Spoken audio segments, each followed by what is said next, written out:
Well, that was a little glitchy. We'll see how that one goes. Hopefully, it is not a bad stream. Welcome to Shaping Success. I am your host, Wes Tankersley, back again for another morning coffee. Hopefully, these things will pop up because it's been interesting as always. What's everyone up to this morning? Been doing this every morning for a while now. Quite a few people joining this live podcast. I don't even know if you call it a live podcast because the reality is that it is a vlog. It is a podcast. It is whatever you want to call it because it is live on YouTube. It is live on Facebook. And I haven't set it up yet, but I hear now that I can go live on Instagram, which is great because that is one place where they did not allow you to do that. Got shit done this morning, Nikki says. And that's what we're trying to do right now, right? Like we're getting started. We're getting shit going. We are drinking coffee. Some of you have been up for a while, and me included. So, sorry. I am trying to look at the restream thing because, well, I had some issues this morning. This weekend with the computer, as usual.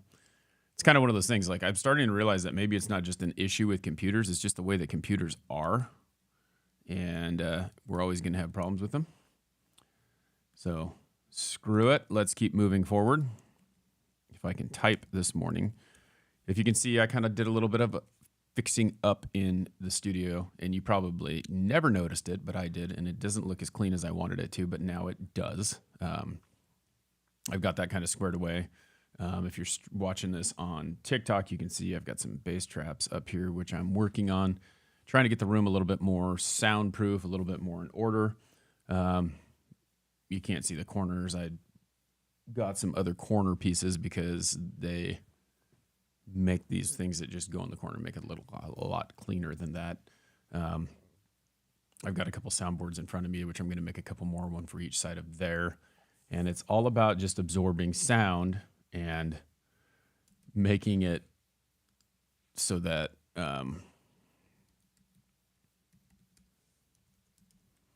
sorry, trying to remember a login.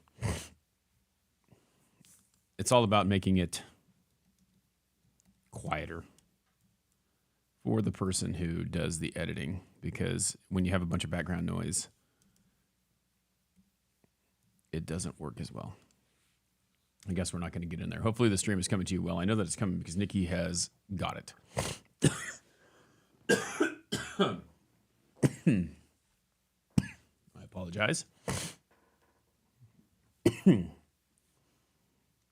So I was thinking about two things this weekend.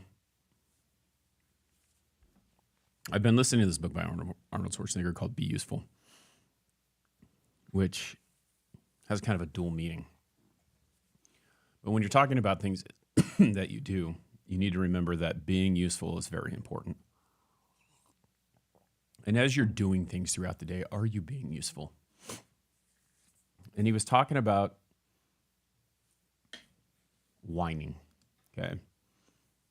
And he said something that I just pulled up the quote and I found it, but I was talking about it. When there's a problem, the first thing that we typically do when we have a problem is complain and whine. And we never really have a solution. And it's funny because I've thought about this for a while because I've come up with that, not on my own, but I heard it from someone else. And when you come to places with a problem and all you do is just go and complain about it without having a solution, then it's called whining, right? So Teddy Roosevelt said this quote. It says, complaining about a problem without posing a solution is called whining. And that's what you got to think about. No matter what your situation is, if you don't like it, and I think about this a lot at work. I used to come to employers with complaints, and then I would never be like, well, this is what we could do to fix it, or this is what I think, or this is what I thought. And I can't remember a time when I just completely whined about things, but I like to come up with things that you can do to make it better.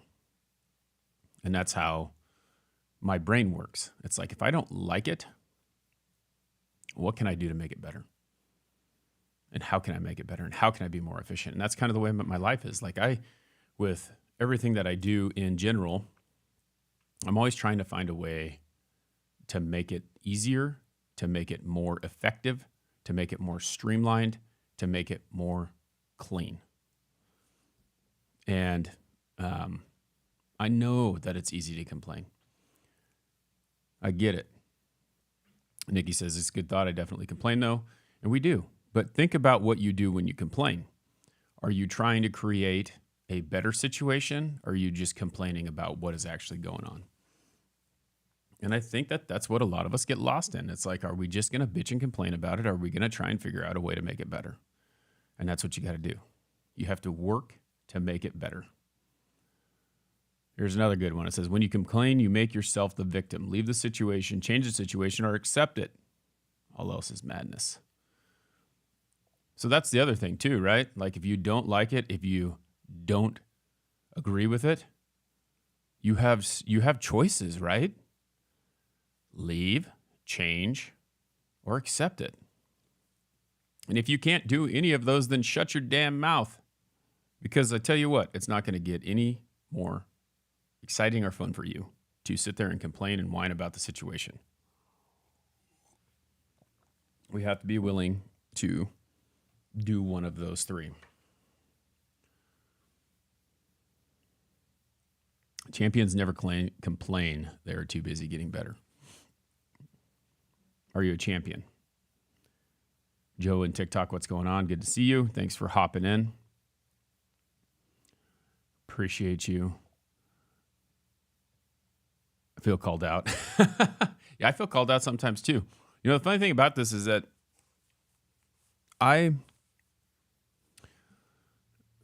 again, like, if you've been watching Morning Coffee for a while now, if you've been listening to me for a while now, because we're damn near 260 something episodes, which, it's funny, I cleared my cache. So now that means that everything that I pull up on my computer is now going to be logged out, and it did not save my passwords, which how many of you have those issues? That was my sarcastic laugh. When you're trying to find your passwords, like, at this point in life, I feel like I should remember them, but I don't, because I've had to change them so many damn times.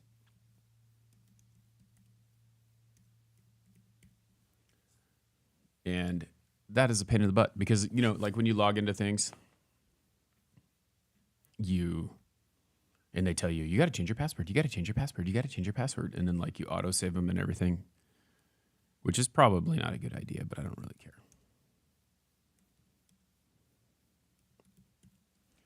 But now I can't log into anything. So, well, whatever. We'll log into that later, and I can tell you. I know it's over 260 episodes. But anyway, you sit there and you complain and you whine about things, and if you don't have a solution, not very good. Find the solution to the problem. So yesterday I was running across some things, like, and this is kind of the deal. It was funny. I went through and we're starting to clean out the garage. We've been cleaning out the garage for a couple weekends now, and I was rolling through some stuff. I was kind of looking through some stuff, and I talked about, you know, a couple weeks ago about, like, having a hard time getting rid of stuff, because getting rid of stuff, it's like, I work so hard for that. I love that. I want that. I made that. I did that. And you can't get rid of it. Or maybe you can. But it's all just something that you just have. It's stuff, right? And you got to pick your battles of what you're going to keep. So I was rolling through my memory box, is what I would call it. Like, everyone's got one of those boxes, right? Sometimes you have a little box that has, like, letters and notes and all that shit from when you were a kid. I do have one of those. It has, like, my grandma made this wood box with, like, a copper tooling on the top of it, which is really cool. And I'm never going to get rid of that. It's just like this chair over there. It's my grandfather's chair that my dad gave me a couple years ago.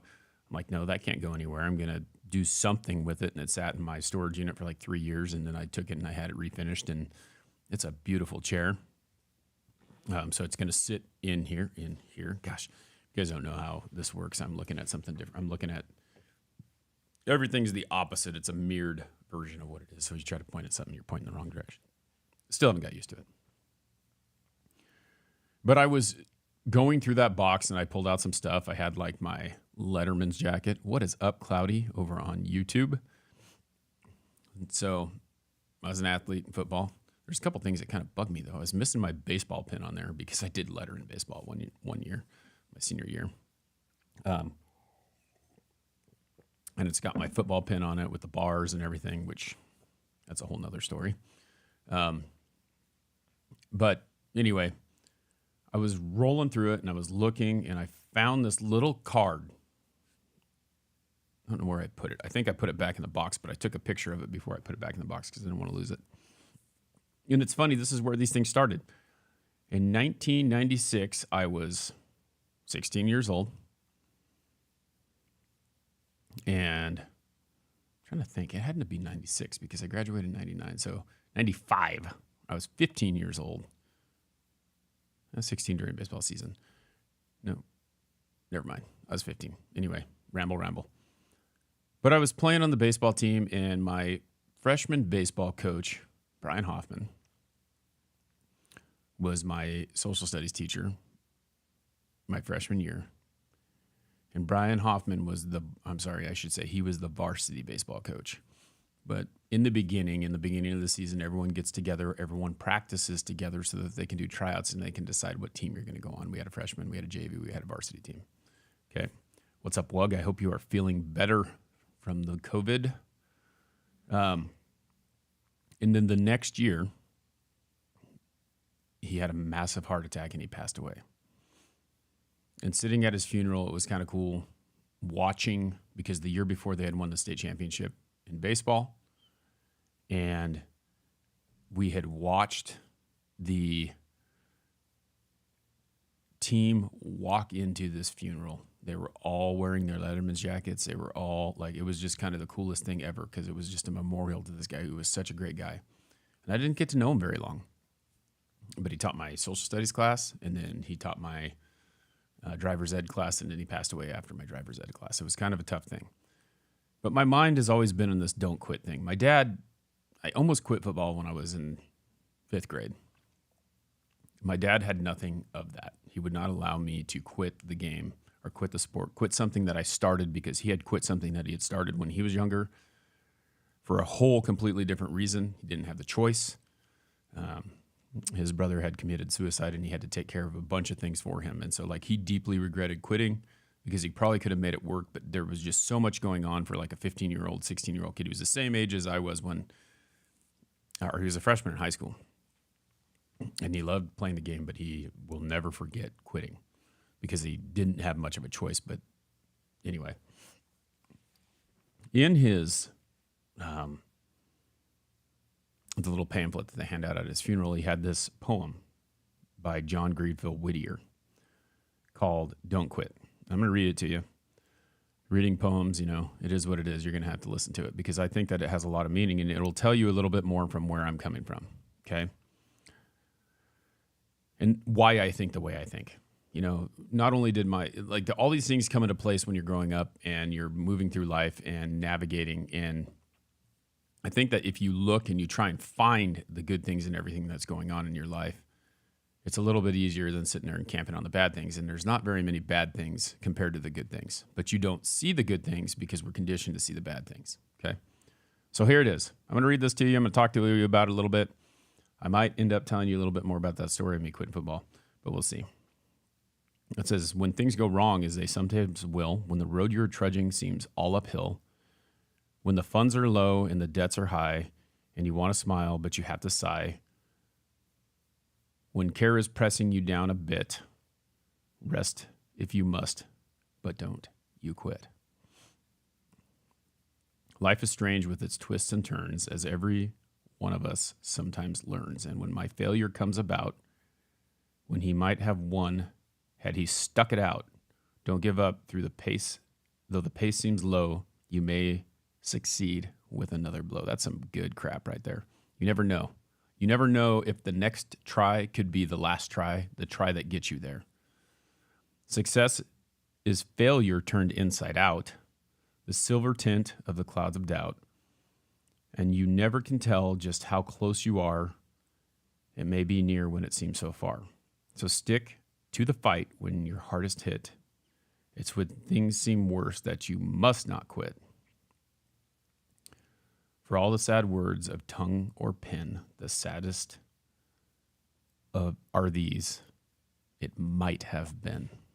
God, like I can feel, I got the goosebumps, I got the hair standing up on my head.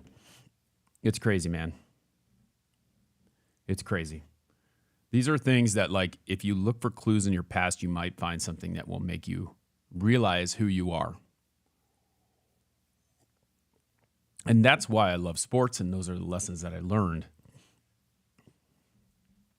And I think it's funny because when I think back on that coach that I had that I did not know a lot but knew pretty well, who took an invested interest in my life, is this the way he thought? And how did I miss it when I was that young? But it's pretty crazy to think. You know, in the end of that poem, it's like, for all the sad words of tongue or pen, the saddest are these, it might have been. Because you've decided that it's not worth it anymore, that you can't do it. And it might have been. You don't know.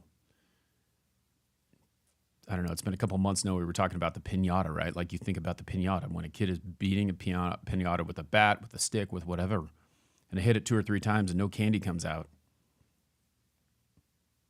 But if they stop, they'll never get the candy. They'll never get the prize. And that prize of failure is what you are doing and pushing forward and trudging forward and continuing to stop or continue to not stop. I'm sorry. So just whining, get it done, or problem solving. What are we doing? Another thing that I heard in that book, which is very interesting to me, and I've heard it before, but you think about Thomas Edison. How many times did he fail at something?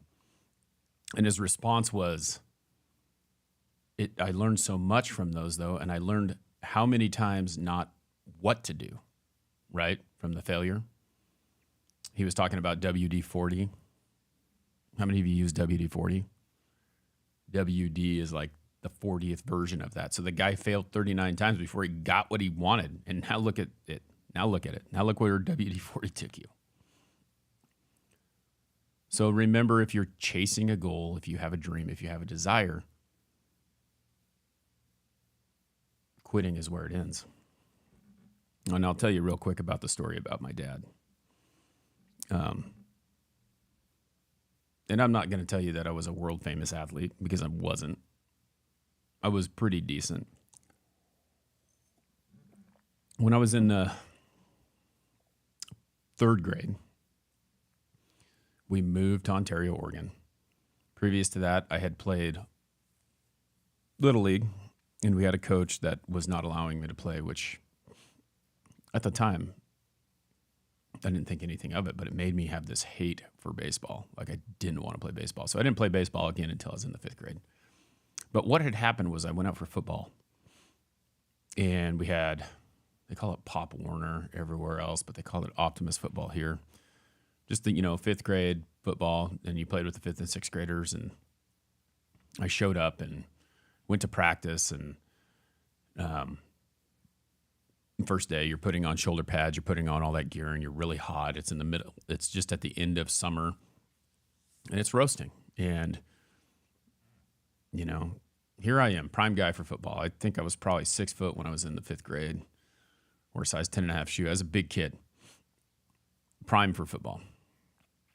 And I showed up to practice, and the coach said, "Hey, you're going to take a big lap."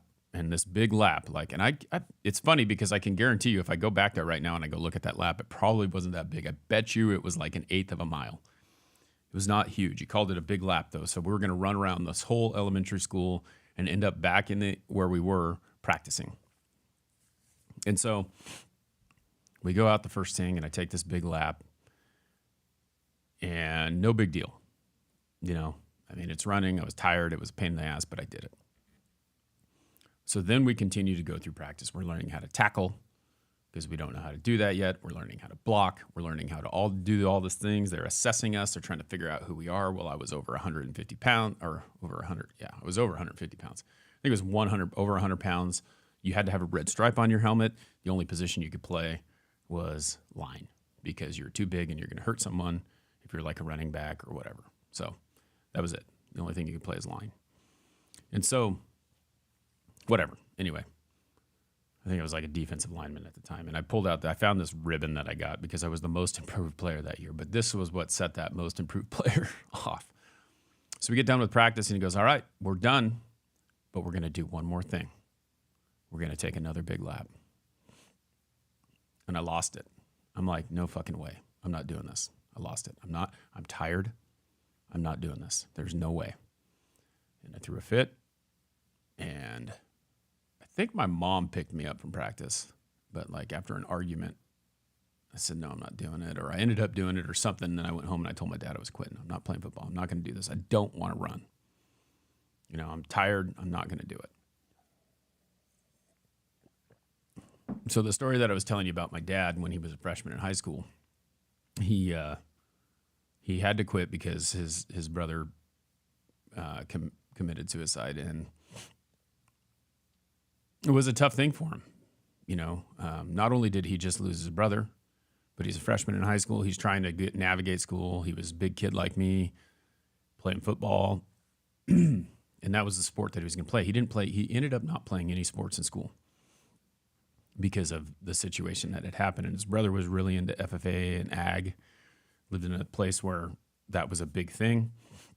And he ended up having to take care of that. Like his brother had this master plan. He had like 5 cows, a bunch of pigs, sheep, all this stuff. And like the reality of it was you had to spend your whole morning and your whole afternoon taking care of those animals. Like it was like go out there, feed them, go out there, walk them, water them, do all the things that you need to do with these animals in order to make sure that they're exercising and all that stuff. You couldn't just leave them in a pen and let them go.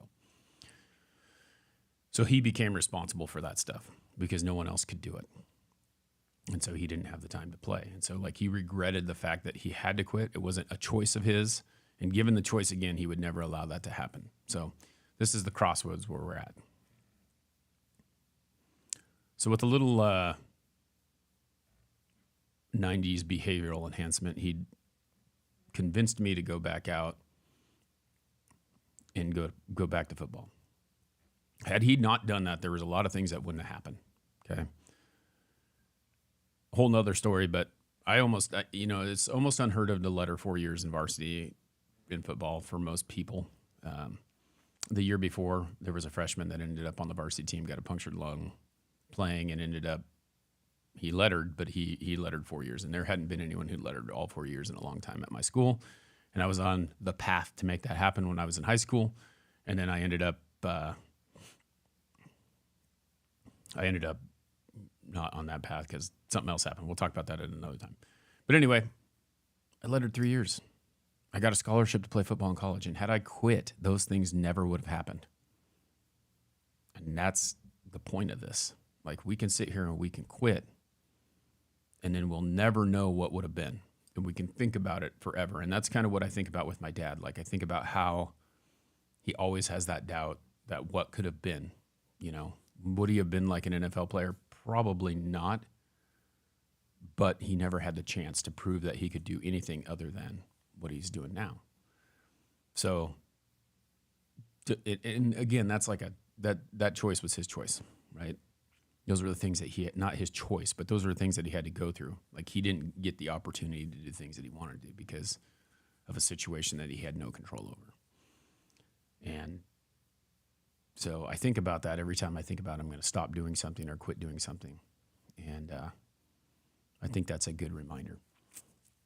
So anyway, we're going to end it with that. Thanks to Nikki. She is my subscriber. It's funny, I thought I had more, but apparently I do not. So we're going to keep shouting out Nikki because she is awesome. Subscriber on TikTok, Subscriber to the Patreon. You want to subscribe to Patreon for as little as $3 a month. You can help support the show, help it grow. All this stuff is not free. And I want to make this better for you. And this is one of those things. Someone asked me, why am I still doing it? It's because I see what I want it to be in that one shot, that one video, that one live, that one TikTok video, that one live that I don't do or quit doing. It could be the very next time that something blows up. So until next time, I challenge you to find the shape of your success.